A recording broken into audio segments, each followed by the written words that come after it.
ఆషాఢ మాసంలో నీటి అందాల ముసురుల్లో మేఘాల దేశంలో కొత్త బంధాల మెరుపుల్లో ఆడబిడ్డ ఒంటి నిండా వీడు కుంపట్లు రాజేసే జారిపడ్డా జారిపడ్డా నీ కవిట్లు దాచేసే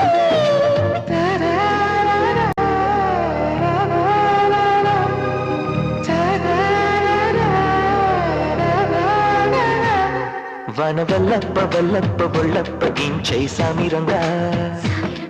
అపు నీ గొప్పలే గొప్ప నా రిప్పలెట్ట రంగరంగా